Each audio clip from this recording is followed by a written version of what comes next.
दोस्तों नमस्कार। स्वागत है आप सभी लोगों का हमारे YouTube चैनल स्काईडियन विद सुनील में।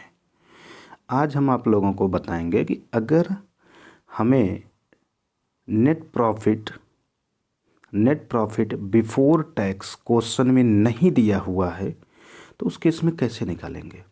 दोस्तों ध्यान से समझिएगा, कैश फ्लो स्टेटमेंट बनाते समय यही पॉइंट सबसे ज़्यादा स्टूडेंटों को परेशान करता है ना। तो आते हैं अपने टॉपिक पे। जब आपके क्वेश्चन में नेट प्रॉफिट बिफोर टैक्स नहीं दिया रहेगा तो उस केस में बैलेंस शीट की इन्फॉर्मेशन दिया रहेगा। किसकी इन्फॉर्मेशन दिया रहेगा दोस्तों? बैलेंस शीट की। तो बैलेंस शीट में आपका एक सबहेड होता है शेयर होल्डर फंड में रिजर्व एंड सरप्लस। दोस्तों ध्यान दीजिएगा, रिजर्व एंड सरप्लस में करेंट ईयर की भी अमाउंट शो होता रहेगा और प्रीवियस ईयर का भी अमाउंट शो होता रहेगा। बस इतना ही कंसंट्रेट आपको करके समझ लेना है। आपके क्वेश्चन में प्रीवियस ईयर और करंट ईयर दोनों ईयर की इन्फॉर्मेशन रिजर्व एंड सरप्लस के सामने दिखता रहेगा। ठीक है दोस्तों, अब समझते हैं। अगर हम बात करें कि रिजर्व एंड सरप्लस का नोट टू अकाउंट कैसे बनता है। रिजर्व एंड सरप्लस का नोट टू अकाउंट, ध्यान दीजिएगा दोस्तों, कंपनी के जितने रिजर्व होते हैं उनको जोड़ लेते हैं, उसके बाद कंपनी का सरप्लस जोड़ लेते हैं, तो जो आता है वो amount finally reserve and surplus का अमाउंट होता है। तो हम ये कहेंगे कि करंट ईयर के बैलेंस शीट में रिजर्व एंड सरप्लस के सामने जो भी अमाउंट दिख रहा है उस अमाउंट में कंपनी के सभी रिजर्व हैं और प्लस कंपनी का सरप्लस भी है।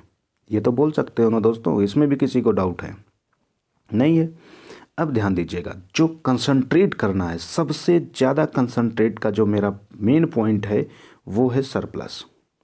ठीक है, क्योंकि हमने क्या कहा कि रिजर्व एंड सरप्लस के सामने जो भी अमाउंट दिख रहा है उसमें कंपनी के सारे रिजर्व का भी टोटल है प्लस सरप्लस का भी है। ये आपको बताएं। तो हम बात करते हैं कि सरप्लस आता कैसे है। तो सरप्लस की ये वर्किंग ध्यान दीजिएगा। सरप्लस आता कैसे है? तो सरप्लस निकालने पिछले साल की प्रॉफिट रखते हैं और करंट ईयर की, दोनों जोड़ लेते हैं। जोड़ने के बाद उसमें से हम करंट ईयर में जितने भी प्रोविजन माइनस किए बनाए होंगे प्रोविजन, वो माइनस हो जाते हैं।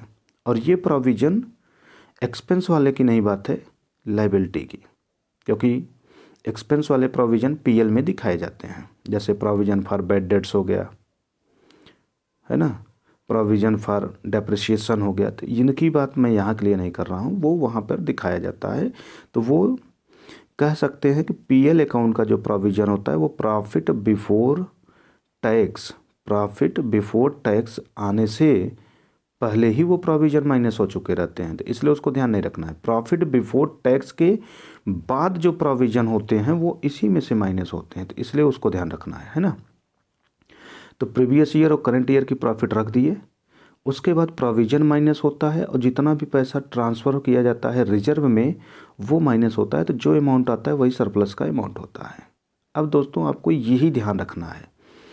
सोचिए, प्रॉफिट पिछले साल का जोड़ा गया, इस साल का ये प्रॉफिट कहाँ से ला गया? तो ये प्रॉफिट जो आता है यही प्रॉफिट बिफोर टैक्स होता है। समझिएगा, जब आप सरप्लस निकालने लगते हैं ना, तो सरप्लस निकालते समय जो प्रीवियस ईयर रखे हो तो चलो ठीक है, उससे हमें मतलब ही नहीं है। ये करंट ईयर की जो प्रॉफिट है यही प्रॉफिट बिफोर टैक्स का अमाउंट है, यहाँ ला के रखा गया है ना। अब इन दोनों को जोड़ करके ये जितने प्रोविजन है ये माइनस हो गए हैं और ये जितने प्रोविजन है ये माइनस हो गए हैं, तो इसके बाद जो आया यही करंट ईयर का सरप्लस है ना। अब हम कह रहे हैं कि जब करंट ईयर का सरप्लस हमारे क्वेश्चन में दिया है और हमारे क्वेश्चन में ये जो दिया है प्रॉफिट प्रीवियस ईयर का, इसमें से ये सारी चीज़ें माइनस होने के बाद अगर ये आया है, ध्यान देंगे, ये अगर आया है तो हम कहें कि जो भी सरप्लस का अमाउंट दिख रहा है वो सरप्लस का अमाउंट ये प्रोविजन माइनस करने के बाद, ये transfer to any reserve minus करने के बाद आया है। तो बोलिए दोस्तों, क्या कुछ गलत कह रहे हैं? मैं कह रहा हूँ कि ये जो करंट ईयर की प्रॉफिट, अभी मैं प्रीवियस की बात ही नहीं कर रहा हूँ, मैं बात कर रहा हूँ जो करंट ईयर की प्रॉफिट है, इस करंट ईयर की प्रॉफिट में से ये प्रोविजन माइनस है, ये ट्रांसफ़र टू यानी रिजर्व माइनस है उसके बाद ये आया हुआ है और वही लाके सरप्लस के रूप में दिखाया गया है। यही तो हम बोल रहे हैं ना। तो मैं आपसे पूछ रहा हूँ कि ये जो सरप्लस का अमाउंट आया है यह अमाउंट कहाँ से आया? तो करेंट ईयर की प्रॉफिट से जो प्रोविज़न बनाए गए हैं या जो भी पैसा ट्रांसफ़र रिजर्व में किया गया है ड्यूरिंग द ईयर में, मीन्स करेंट ईयर में, वो माइनस होने के बाद ये आया है। तो फिर हम दूसरी भाषा में कहें कि अगर ये जो ट्रांसफ़र किया गया है रिजर्व में या फिर जो प्रोविज़न बनाया गया यही दोनों हम इस सरप्लस में ला करके जोड़ दें तो करेंट ईयर की प्रॉफिट पे पहुंच जाएंगे कि नहीं दोस्तों? पहुंच जाएंगे कि नहीं? किसी को भी डाउट है तो पहले पूछ लीजिए, फिर आगे बात करता हूं। पहुंच जाएंगे ना? ध्यान दीजिएगा, करेंट ईयर की प्रॉफिट से ये माइनस हुआ प्लस ये माइनस हुआ तो हम कह रहे हैं ये आ गया। अभी मैं इसकी बातें नहीं कर रहा, इसको हटा दीजिए। कुछ टाइम लिए भूल जाए कि हमारे क्वेश्चन में है ही नहीं। मैं सिर्फ इतने की बात कर रहा हूँ। करेंट ईयर की प्रॉफिट है, उसमें से जितना करेंट ईयर का प्रोविज़न था उसको माइनस किए, जितना करेंट ईयर में ट्रांसफ़र किया गया रिजर्व में उसको माइनस किए, तो ये आया ना। और यही अमाउंट आकर के यहाँ सरप्लस के रूप में दिखाया जाता है। ठीक है, तो हम कहें कि ये जो सरप्लस में दिखाया गया है, अगर इसी सरप्लस में जितना हमारा करंट ईयर का प्रोविज़न है उसको जोड़ दें और करंट ईयर में जितना भी हम रिजर्व में पैसा ट्रांसफ़र किए हैं उसको जोड़ दें तो हमारे क्वेश्चन में ये अमाउंट ना भी दिया रहे तो भी मालूम कर लेंगे कि नहीं कर लेंगे? बोलिए दोस्तों, कर लेंगे। और मैं आपको यही सिखा भी रहा हूँ कि प्रॉफिट बिफोर टैक्स निकालेंगे कैसे। तो प्रॉफिट बिफोर टैक्स निकालने का सिंपल तरीका है कि जो आपके क्वेश्चन में सरप्लस का अमाउंट दिख रहा है उस सरप्लस के अमाउंट में जितने भी रिजर्व में पैसा करंट ईयर में ट्रांसफ़र किया गया उसको जोड़ दीजिए, जितना करंट ईयर में प्रोविज़न बनाया गया उसको जोड़ दीजिए, तो आप प्रॉफिट बिफोर टैक्स पे आ जाएंगे। यही है ना? ठीक, तो यहाँ तक कॉन्सेप्ट क्लियर हो गया। क्यों जोड़ रहे हैं उसका भी रीज़न आपको मालूम हो गया, क्योंकि ये प्रोविज़न और ये करंट ईयर में जो रिजर्व में ट्रांसफ़र किया गया ये दोनों ऑलरेडी इसमें से माइनस करने के बाद जो अमाउंट आया है वो ले जाके यहाँ दिखाया जा रहा है। तो फिर यही दोनों जोड़ दें तो हम यहाँ पहुँच जाएंगे। ठीक है, इतना कॉन्सेप्ट क्लियर हो गया। ठीक, अब मैं बात करता हूँ कि ये प्रॉफिट या फिर लॉस जो भी प्रीवियस ईयर का है वो माइनस क्यों होता है। तो वह माइनस इसलिए होता है, ध्यान दीजिएगा, ये प्रॉफिट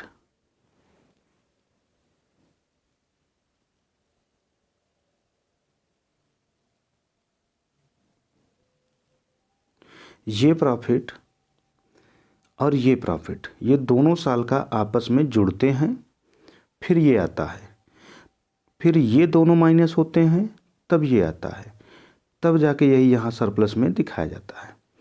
अब हम आपसे अगर पूछें कि इस वाले करंट ईयर की प्रॉफिट में अगर पिछली साल वाली प्रॉफिट जोड़ के तब ये आया था, तो फिर अगर इसी अमाउंट से इन दोनों को माइनस किया गया तब ये जा करके आया, तो दूसरी भाषा में अगर हम कहें कि ये जो सरप्लस का अमाउंट दिख रहा है इस सरप्लस के अमाउंट में से ये दोनों माइनस हैं प्लस ये वाला जुड़ा हुआ है, मतलब करंट ईयर की प्रॉफिट में पिछले साल की प्रॉफिट जुड़ा है और ये प्रोविज़न और ये रिजर्व माइनस हैं, तब जाके ये सरप्लस आया है। तो हमारे क्वेश्चन में ये न दिया है, यही तो हम निकाल रहे हैं। ये नहीं दिया है, बाकी ये भी दिया है, ये भी दिया है, ये भी दिया है। तब हम आपसे अगर पूछें कि ये भी दिया है, ये भी दिया है और ये भी दिया है, तो हम आपसे पूछ रहे हैं कि सरप्लस में ये वाला अमाउंट जुड़ के आया था, तो आंसर होगा हाँ। तो ठीक है, उसको माइनस कर लेते हैं। फिर हम पूछें सरप्लस में ये दोनों अमाउंट माइनस होके आए थे, तो आप कहेंगे हाँ, तो हम करें ये दोनों जोड़ देंगे तो हमारा ये वाला अमाउंट निकल के आ जाएगा कि नहीं, है ना? आ जाएगा दोस्तों, इतना कंफ्यूज मत होइए, आ जाता है, यही तरीका ही है ना?